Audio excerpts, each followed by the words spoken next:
Greetings from New York City. My name is Billy Ray Valentine. This is the War on Reality Report, the Guerrilla Underground, ladies and gents. Of course, we have to talk about what's been going on with the Epstein case and Donald Trump and MAGA. I also want to talk about Triple H and Lawrence Taylor, being recruited by Trump to head up Make America, I don't know.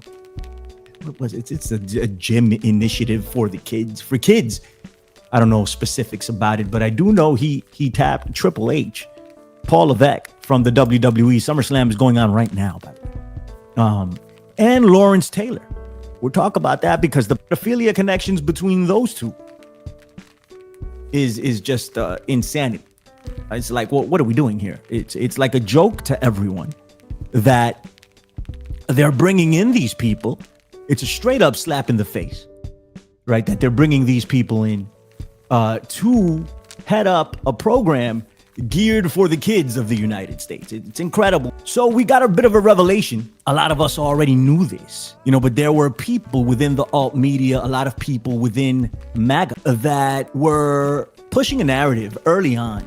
They were saying that Donald Trump threw Jeffrey Epstein out of Mar-a-Lago because he found out that he was child trafficking, that he was being a pedophile and doing pedophile things and sex trafficking people.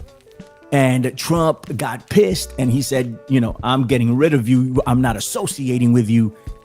None of, all of that. And that was the narrative that would go on. There was no proof of any of that, by the way. But people want to believe what they want to believe. And they were pushing it hard. Right. I was like, all right, they're pushing it hard. I get it. I understand. Right. And I got into a lot of back and forths with people about that. I went on several shows, and big shows with big audiences that were nice enough to have me on their show to discuss some of this stuff.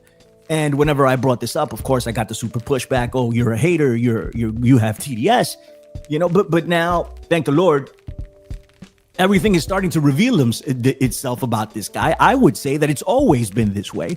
Now, in the last 2 weeks, Trump has admitted that narrative is absolute bull.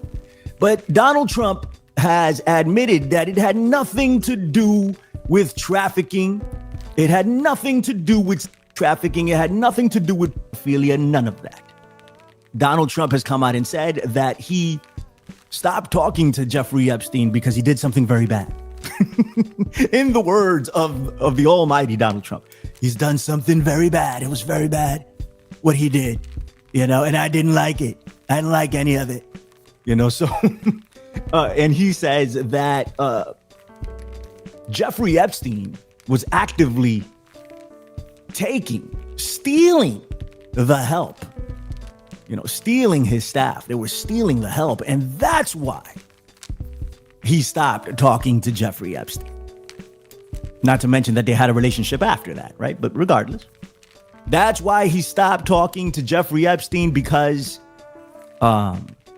he was taking the help. And that's not good. You don't do that. You don't take my help. You don't take my help. I don't like it. I didn't like it. I told him not to do it. He did it again.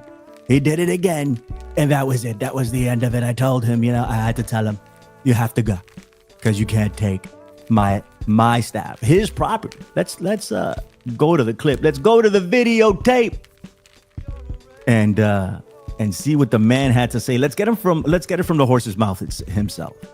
Just to button up on Mar-a-Lago, you're saying that Jeffrey Epstein poached 2 of your staffers who were the... Yeah, I don't want to say 2, or I don't want to say any number you're talking about many years ago, but yeah, he took people, and because he took people, I said, don't do it anymore. They work for me, and he took, beyond that, took some others, and once he did that, that was the end of him.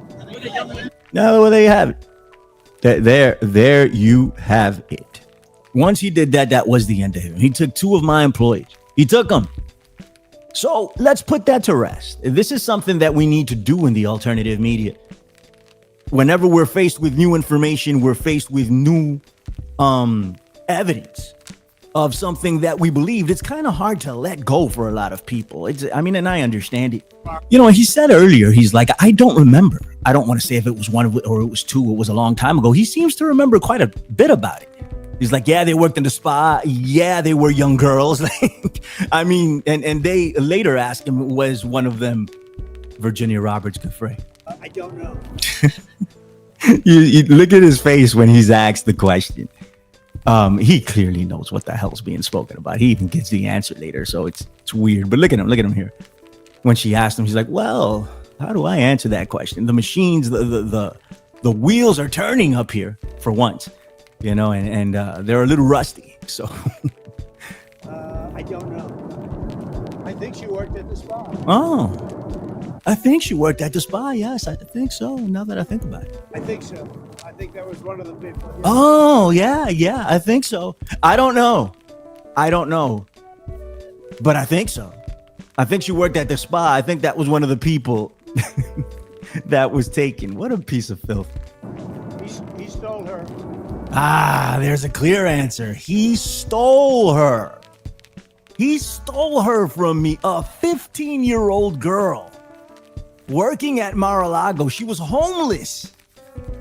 15-year-old girl at the spa.